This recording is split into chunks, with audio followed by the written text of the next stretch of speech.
Hello, and welcome to the First Stitch podcast, where we tell the stories of how everyday quilters just like you got started quilting, plus talk about some other fun quilty things along the way. This is your host, Lisa Donnelly from Wild Plum Lane. Let's get started. Welcome back to the First Stitch.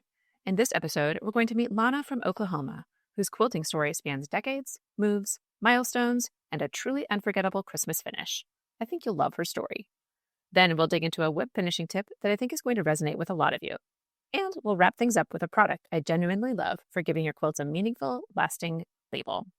Let's jump into Lana's story. She writes, "My name is Lana. I live in Duncan, Oklahoma with my husband. I'm the proud mom of 2 college graduates. My daughter just began a medical residency on the East Coast.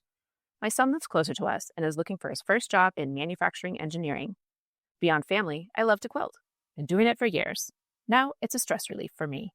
In 2024, I finished 2 projects I had in my stash that I carried around for 30 years. We moved around a lot for my husband's job. My kids went to 5 different schools. I still have 1 more left to do, but I may not make it into a quilt. I may make a quilted jacket out of it. That's still being decided in my mind. I've made many different kinds of quilts, like t-shirt quilts, baby quilts, wall hangings, quilts for my kids in college to put on beds to make it more homey, and quilts I just love the patterns of. I give a lot of them away to family and friends. I have some Christmas quilts I recently finished for my kids, and a friend helped me embroider a tag for them. It reads, started 1994, finished 2024. Merry Christmas. Don't ever give up. Love, Mom." They really liked the tag. I feel it's important to date quilts. My first ones I didn't do that for, and so many years later, I have no idea the year they were finished. And that is from Lana. Lana, 30 years of life represented by that quilt's label. I love the message. Don't ever give up. I mean, that's the kind of quilt that gets handed down for generations to come. Thank you so much for sharing your story. And I love that you mentioned dating your quilts, because that has inspired today's WIP-Finishing tip. Okay, so Lana said something in her story that I think a lot of us can relate to. She mentioned that with her early quilts, she didn't date them very well, and now has no idea when they were finished. Honestly, I think most of us have been there. So today's WIP-Finishing tip is a simple one, but it's one of those things that you'll absolutely thank yourself for later. The tip is this. Before you consider a project truly finished, add a label with the date. And I know, labels can feel like one more thing to do at the end of a project when you're already so excited to be done. But here's the thing. Future you is going to want to know when that quilt was made. Your kids are going to want to know. Whoever receives that quilt someday is going to treasure that information.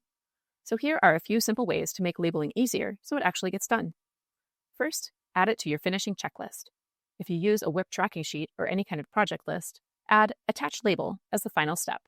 When it's written down, it's way easier to remember. Second, use a pre-made personalized label. There are some really beautiful options out there that you can customize with your name, the year, and even a message. You just attach it and go. Third, keep it simple. Even a small fabric square with the year written on it is better than nothing. Don't let perfection stop you from getting something on there. A label doesn't have to be elaborate. It just has to be there. Your future self will be so glad you did it.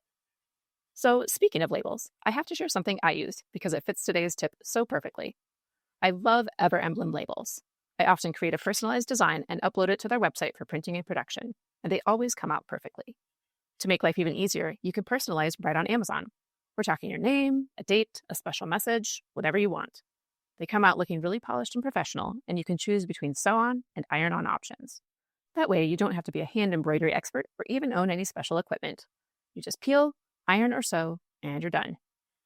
Thinking back to Lana's story here, she was super lucky to have a friend help her embroider those labels for her Christmas quilts. But not all of us have that friend or that skill. And honestly, even if you do know how to embroider, sometimes you just want to finish the quilt and get it out the door, am I right?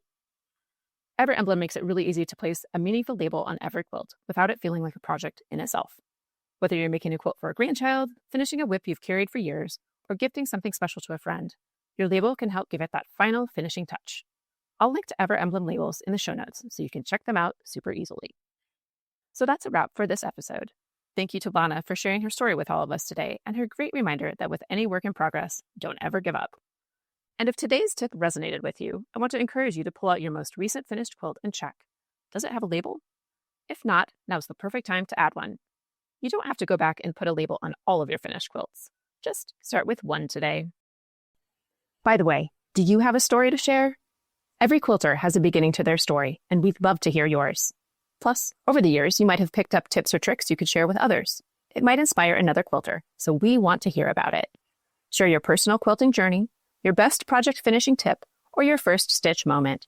Your story might be read on an upcoming episode of The First Stitch. You can submit your story today by sending an email to firststitchpodcast, all one word, that's firststitchpodcast@wildplumlane.com, or use our quick submission form down in the show notes. I can't wait to talk with you again soon.